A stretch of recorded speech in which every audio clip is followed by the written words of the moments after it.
Okay, welcome to 100 Yards of Football this evening. I'm your host, Vincent Turner, and I want everybody to know that, hey, I'm very blessed in doing this show. And it's very rarely that I have heroes that I look up to. And God, I'm so blessed this evening because I got one of the best that ever done it on the collegiate level and the professional level. Oh, Jesus, thank you so much.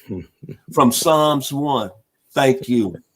This gentleman played at the University of Oklahoma. He's out of Port Arthur, Texas. Went to Lincoln High School.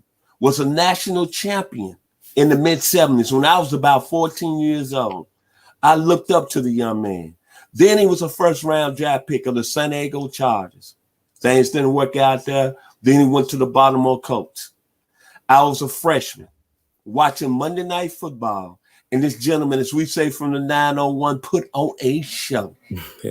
Oh, Jesus, put on the show. Then 3 years later, he won a Super Bowl ring with the Washington Redskins.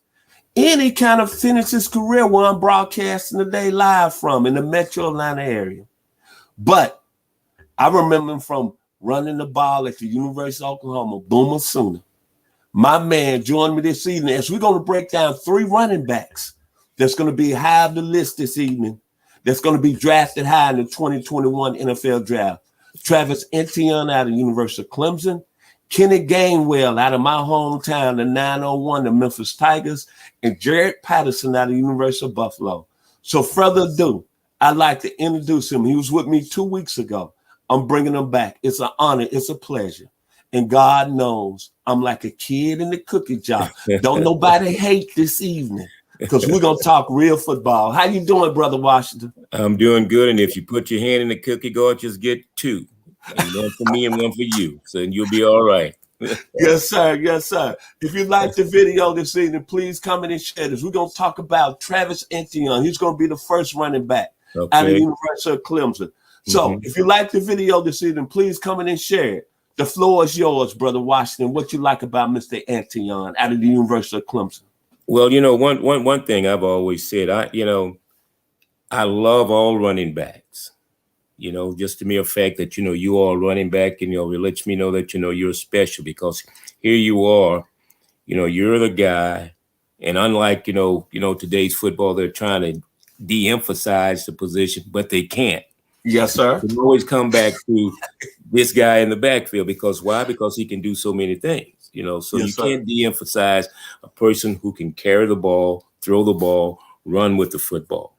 So with me, and I've always thought, I know I'm giving a brief prelude, but, as far as I'm concerned, it's always for people to decide whom they like. It's always a matter of, just a special preference and just style. That's it. Most running backs, if you're a running back, hey, you have different ways of getting to the goal line. You have your own style. You're a definite individual. So I like them all. But like I say, you're sort of prone to certain styles. And I'm prone to, guys that are under 6 feet. Hey, I love them. When you're under 6 feet, hey, I'm going to watch you right off the bat. You know what I mean? Amen. Yes, sir. And these guys, for the most part, they are under 6 feet. Mm-hmm. But, like I say, that isn't, once 5'11" or so, whatever, close to 200, which is what, Travis is. So he's a bigger, stronger back. But with that being said, when you're 5'10", 5'11", 205, or when you're 5'9", 205, 190 or whatever, that's almost the same as being a 6'3", 235-pound running back. Mm-hmm. And I think, being, that compact size, your center of gravity is a little lower. They've got to get down in a much deeper position to make a real good tackle on you. And with Travis, that is exactly what you have to do. You can't just, decide you're just going to go out there and tackle him because, number one, he is a strong running back. I mean, he is strong. He's very elusive. He can catch the football. He has, great, running back speed. So I like the fact that, they were able to use him as well as they did, in Clemson. He responded. He's not shy about, blocking, which is something that he's going to have to do. But the main thing is being able to catch the football, out of the backfield. Now, I also think too, in this day and age, a running back, for the most part, like I say, they want to de-emphasize them a little bit. That's not part of the game. Well, this guy here can be a part of the game. Matter of fact, all three of these guys can be a part of the game. And the reason they can do that is because, number one, their running skills are just unbelievable. They're off the chain. Once you throw the football to them, they can do things with them. You don't have to, throw the football to this guy, 40 yards down the field for him to be able to do some broken field running. No, you can swing past, throw little screens, middle screens, flare screens, all types of screens to these guys because they have very good hands and they are very good open field runners. Now, with Mr. Antion, what I like about him, Brother Washington, and I looked at your tape, he got what you had when you had the jump step, when you kind of like, boom, you know what I'm saying? When you saw that how and you kind of skip jump like you did when I played Pitt. When you kind of, a lot of people talking about Tony Dorsett that day, but you came away with that jump step. Then I'm going to take you back in time. Think about that touchdown run. I think it might have been your senior year against Texas. Remember they gave that sweep and then you made that cut in the hole and the cat hit you at the goal line? Oh, yeah. And then what about that Oklahoma State game? When you made, again, that jump cut. Well, when I look at Antion, he got that kind of like jump cut. Going back in the day when he was a sophomore, he had that 62-yard touchdown against Notre Dame in the semifinals. He kind of jump cut. Then I'm going to take you back in time.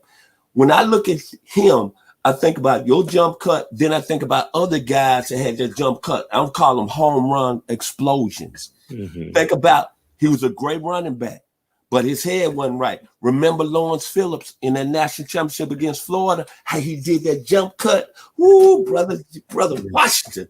You know what I'm talking about because you done it at a high level. Then think about Gaston Green when he was at UCLA, used to be able to do that jump cut. Then think about Nolan Nack Smith.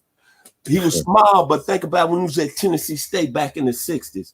Then when I call home run explosion, Floyd Little, praise him, Lord, at Syracuse. Eric Dixon out of Sealy, Texas, home run. But most of all, I'm going to make you smile here, Brother Washington.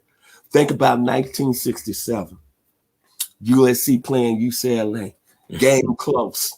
And my man out of Galileo High School, by way of San Francisco, and you did that same thing against Texas. I want to get up out of my chair. Remember when he had that cut and they put it in slow-mo? That thing was in the touchdown, 64 yards. This what all those guys remind me of, including yourself. Y'all had that home run explosion. That's something that can't be taught. It can't be taught. When, I don't know, maybe you can explain to the audience, when you out there, then all of a sudden, boom, woo, Jesus. Well, one thing I think, guys' running styles for the most part, sort of lend itself to doing some of these things. I would say, as far as I was concerned, my, running style was basically based on more so on, my imagination. Right. I think, that was one of the things that, allowed me to do different things, is having an imagination. Imagine doing things. Imagine being in different situations. Imagine having your feet in the wrong places, as far as, other contemporaries are concerned, or the dynamics of what you want to do, you're not having your feet and being able to maneuver that. So that is something that, I think, that, these guys have the luxury of, even more so, of seeing guys before them, do this stuff. Because, like I said, hey, the stuff they're doing nowadays, running, the jump cut, I don't even know what we called it back then. We just called it, getting in the air and planting both feet and changing directions, hey, jump cut. Yeah, I thought so. But you always wanted to make sure that it was a little bit smoother than jumping and just cutting, floating through the air. And, and putting your feet in the position when they're in the air and landing like that to where you had the ability to go either right or left. And that's the one thing that, I always wanted to do is make sure that that is the option that I had. Even if you couldn't go right or couldn't go left, you had the option to still be able to do that. And, these guys, they do that. And plus what they have that, that I didn't, really have. I mean, each one of these guys, I had 4.5 for a 4-speed, quickness, but these guys have breakaway sprinter speed. Now, I was watching some of these guys. I mean, Kenny and is it Jared? Yeah, Jared Patterson, right? Right. Yeah. These guys have breakaway speed. Now I'm gonna say this. I saw these guys, come out of holes, and guys had angles, and you say, "Good night, Irene, man." But what I'm saying, you set the tone though, because remember now, it wasn't a lot of running backs that was kind of on your style back in the day. Because I swear to God, man, when you made that cut and the players I just mentioned, it seemed like, man, you was gliding on ice. Yep. You was like a skater on ice, man. It was like boom. And then think about this. You set the tone. Billy Sims came right behind you, had the same style. Busta Rhymes had the same style. Kenny King, the same style. Patrick Collins, the same style. Spencer Tillman, when y'all OU backs, boom, y'all look like y'all gliding on ice. Yeah, well, one thing I will say, we've had some unbelievable guys, and those guys that you just named, let me tell you, they could go anywhere and play at any time, in any era. And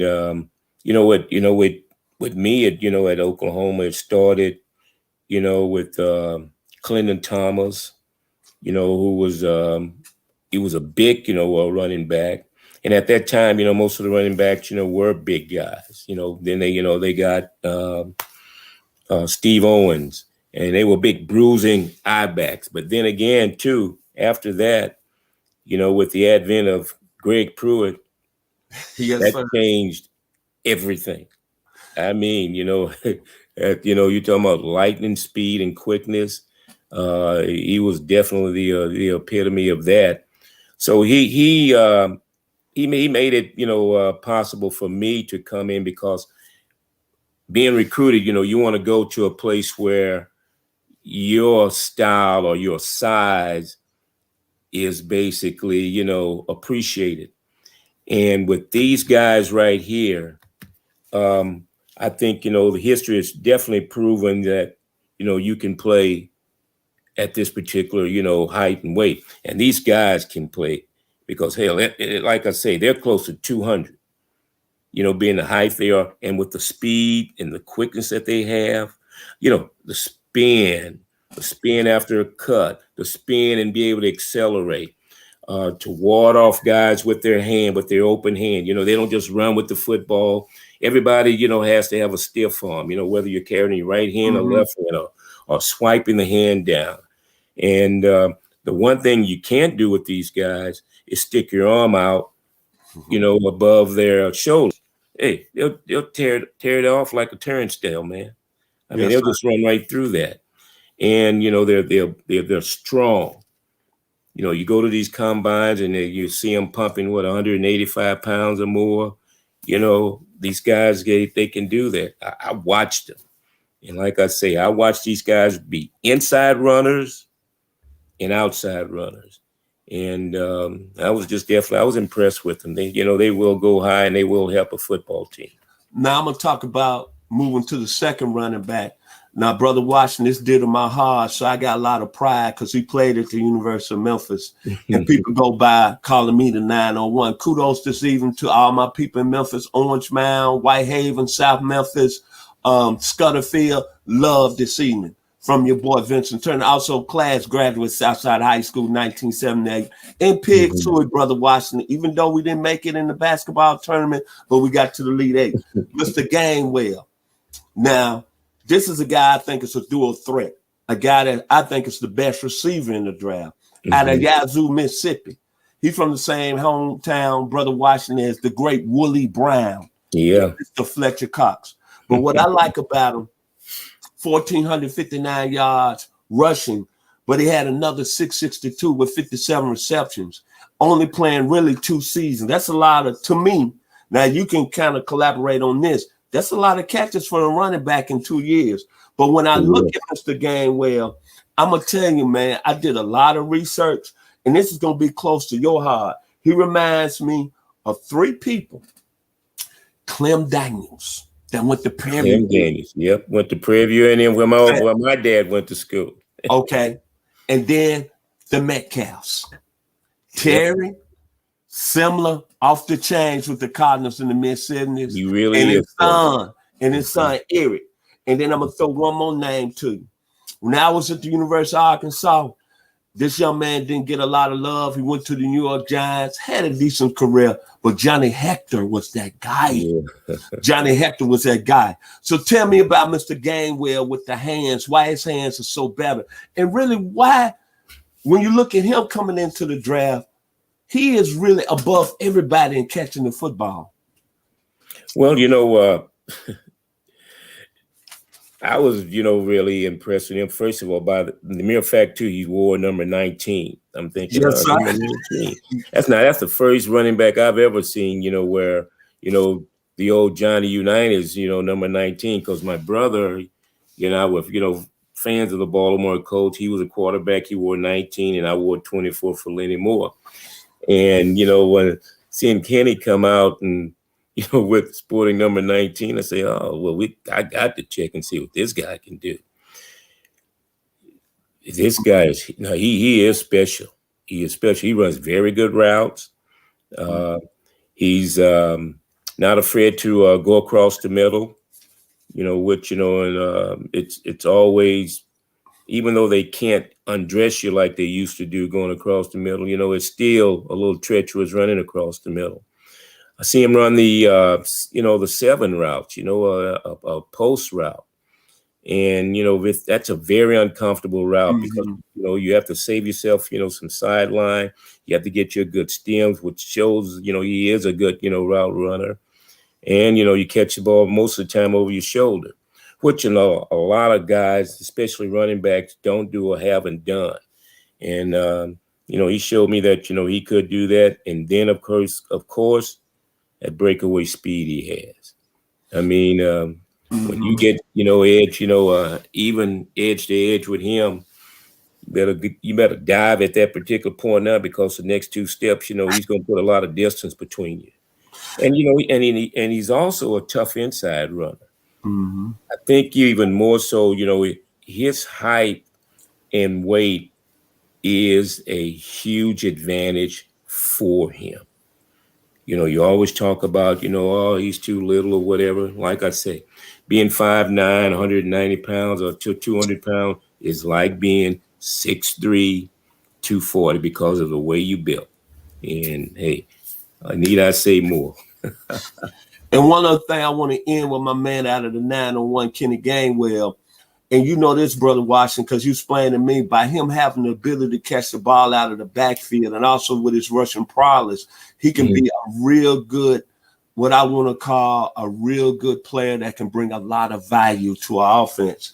And when you look at, and I'm not saying this, I don't want nobody here 100 yards football hit me after the show saying that I'm talking crazy. But I'm just saying Mr. Kenny Gainwell had the production. And when you look at all the running backs that were complete, Mr. Gainwell, I brought up the great Mr. Clem Daniels that played at Prairie View, went on with the Dallas Texans, played with the Raiders. But look at the value of these backs that came in the league and really left their names in print. Ricky Waters, the young man out of New Orleans, Carver High School, Marshall Faulk, the young man Larry Centers, one of the best receiving backs ever. Kevin Falk, LSU by way of New England. Mr. Washington, Roger Craig out of Davenport, Iowa. How great he was in San Francisco offenses. Deuce McAllister, who had a great career at Ole Miss, then did his thing in New Orleans. Then Tony Nathan, who did his thing with the Dolphins. Ward Dunn, who did his thing at Florida State. Kudos to you, Mr. Brother Bobby Butler, this evening. Priest Holmes, the eyes of Texas, You got to admit, Brother Washington, he was one of the best that ever done it on that level with the Chiefs. Undrafted free agent out of the University of Texas. Then finally, James Brooks, Thurman Thomas, and Matt Forte out of Tulane. But let's talk about the final back this evening, Mr. Jared Patterson. And my thing with Mr. Patterson, Brother Washington, I'm gonna call him power on power, strength on strength. Tell us about Mr. Patterson. Well, you know what? Out of all the running backs on this one, he was probably the most compact. And as opposed to his, let me explain this. As opposed to the other two, running backs, the body structure with them was more. They had a little shorter torso and longer legs, which is a little bit more streamlined for guys, just straight out speed. Now with Jared, he is a little bit more. He has shorter legs. He's sort of built like me, long torso, shorter legs. So, he has very good balance. And I tell you what, I saw a few times where, a couple of times, I've been accused of running into a hole and backing out of it, Yes, sir. Or Yes, running sir. into a hole twice sometimes, He's one of the few guys that I've ever seen, going to a place where it closed up, changed his mind, and cut left, but he also cut backwards. You know what I mean? Cut backwards. And I know folks are probably saying, well, what is he talking about? Or someone is probably saying, he don't know what he's talking about. But you actually looking at the angle that the guy made up his mind to change directions and go somewhere else. And you can't plan those kinds of things. And he really impressed me in doing that because, number one, to do that, you've got to have real good feet and make sure that your feet are on the ground or close to the ground all the time to be able to change directions. And Jared has that type of running style to where his feet are always close to the point to where he can change directions. And guys like that, they very seldom get hit with their feet planted. I mean, if he really hurts himself, he's going to do it himself. He's not going to get really injured by getting hit because of his body size, the way he moves, his strength, and his being in the moment and knowing where everybody else is to where he can go to get away.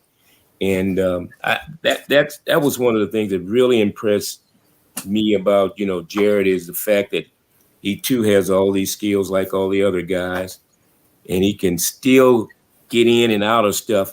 And then when he gets that crack, yes, sir, it's good night, Irene. And I tell you what, I was really envious of these guys being able to just run away from people. Yes, sir. I mean, gee, all of them scored a lot of touchdowns, and all of them scored a lot of long touchdowns. Yes, and sir. They all scored touchdowns different ways. You know what I mean? And that's impressive. So, if anyone would ask me which one of these guys I would take, well, the only issue would be, okay, which one blocks the best? But otherwise, if you throw him in a paper bag and I picked one, I'm going to keep him. I don't care which one I pick. I can close my eyes and pick, one of the, if they're all in the bag together, whichever one I pick, I'm going to keep. Because that's how I feel about them. They each have, they offer a style that's similar to what I would always want in a running back, that can run laterally, that can run at an angle, that can run between the tackles, can catch the football, I mean, I'm going to tell you, I don't want a running back that can only run laterally and just run sweeps. I don't want a running back that just only run straight ahead.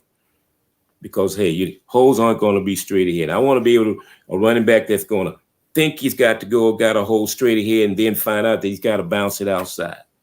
But then again, we don't want to be bouncing it too much. You want to force everything until it's, absolutely too late. But as I said, you put any one of these guys in a paper bag and I pick one, he ain't gonna say, well, I don't want that one. I'm gonna pick the other one. But if you do throw him back in, you're gonna get another one like him anyway. So, hey, I just enjoyed watching these guys run.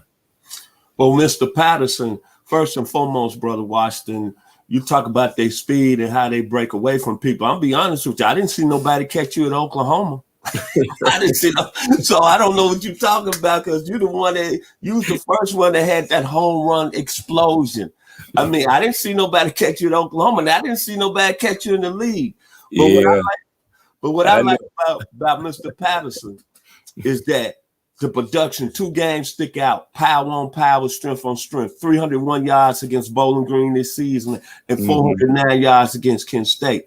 And when I look at him, now you're the expert here, but he seems to me a guy, and you brought up that thing where he goes in the hole, but he keeps moving. He keeps pounding. When I think about him, I think about Eddie Lee Avery, Georgia Tech. I think about Leroy Kelly when he came out of Morgan State. I think about one of my best friends. He was about the same stature as Mr. Patterson, played at Catholic High School in Memphis, Tennessee. Matter of fact, his father's David Porter, the original songwriter at Stack Records, along with Greg Porter, was one of this type of guy running backs.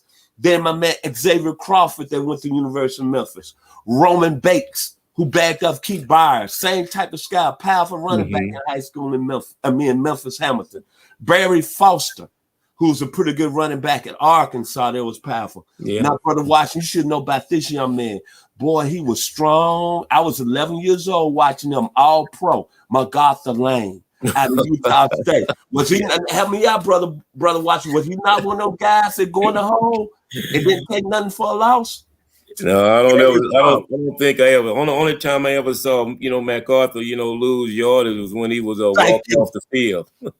Thank you. Another guy. Now, when he got to my team, the Cowboys, they kind of moved to a fullback. But I remember in 1969, they came down to Liberty Bowl Memorial Stadium in Memphis, and he was running over people. The legend himself, he went to heaven a couple of years ago, Robert Newhouse. Same type of guy that when he went in the hole, you weren't going to move him. He was bringing everybody with him. And then finally, great Oklahoma great Steve Owens. Like you said, go back and watch the Heisman Trophy season of Oklahoma. He was a guy that ran hard, man. Ran hard. And you know what? He was, let me tell you one thing about Steve. He was also hurtless. So, what folks don't understand, he had a little bit more niftiness than, most people would think him being, a big back like that. So he was pretty doggone impressive. He really was. Now let's get to the meat and potatoes. We talked about these 3 young men for the past 25 minutes. Well, past 28 minutes. You've been there, you've done that, you've done it at a high level. What would be 3 things where you tell these young men going into the National Football League that they need to be great? I think, one thing, the running back position requires is hard work. I think, you can't be afraid to work hard. And I think by your practice and work habits, you inspire, your teammates. And I think, by your setting that example, and working hard in practice, every time you touch the ball, you score, you run 50, 60 yards, you get your wind sprints, you get your extra work, by carrying a football and not only running, 10, 20 yards, but take it to the house all the time. And I think, being able to do that on a regular basis, you instill a certain, put it like this. It's hard with you working as hard as you are and doing those things and running that extra distance. It makes it tougher on your teammates not to do that. It puts a little pressure on them to work hard. It puts a little pressure on them to go that extra mile. And, hey, you inspire guys and they know that you're working hard. So I think, that more so than anything else, like my dad used to always tell me, don't let anybody outwork you, and, get after it and do what you're supposed to do. Hard work cures a lot of different things. And I think doing that and approach this game like, you're a professional. Mm-hmm. Remember, you're supposed to score touchdowns and you're supposed to get first down. So act like you do it all the time. Yes, sir. Well, Brother Washington, it's like I said, it's been a pleasure. It's always great to talk about the past. You played at a high level. Your final words and the things that you want to tell these young men before they really fulfill their dream and being able to play at a high level in the National Football League. And to all those young men we talked this evening, many blessings to them because their lives are finna change in a way that we never imagined. They're going to be able to maybe take care of their families generation after generation. The one final word that you want to tell Travis Antion, Kenny Gainwell, and Jared Patterson as they continue their journey into the National Football League? Yeah, well, one thing I want to say is make sure that you dedicate yourself to your skills. The man upstairs, they bless you with the ability to do certain things and be special. Take advantage of it and don't take it for granted, because we all, get to the other side of the track. We all get to the point to where we're closer to 100 than we all want. You got to respect that position and respect that skill that you have. Take care of it. Work hard on it. And if you don't have your degree, get back and get it, because, hey, this game is short. Amen. Well, you heard it from one of the greatest running backs that ever done it at a high level at the University of Oklahoma. Won a national championship in 1975. Lord have mercy. Got drafted in the first round by the San Diego Chargers. Things didn't work out. However, boy, he made me a believer. As I go back, I was a freshman at the University of Arkansas. And that Monday night game against New England was one of the best performances ever. And finally, he won a Super Bowl ring with the Washington Redskins. And he's been joining me this evening, Mr. Joe Washington. So before we leave this evening, I want to give shout outs to the people who put this together, my cousin Bryce Turner, and to Mr. David Choo Choo Kennedy, who brought this fabulous legend to 100 yards of football this evening. And I'm going to end it with this. I ended with songs and ended with sayings here on 100 yards of football. My saying this evening, and Mr. Washington would back me up. In order to be great, you cannot have a minimum wage work ethic. That's not going to happen. And number two, when I look at Mr. Joe Washington, and I put on them tapes as I did last night, watching him do his thing at the University of Oklahoma and watching all these great running backs, I think of the band Brick. Back when it's our sophomore in high school, and they had a song, "We don't want to sit down, we want to get out."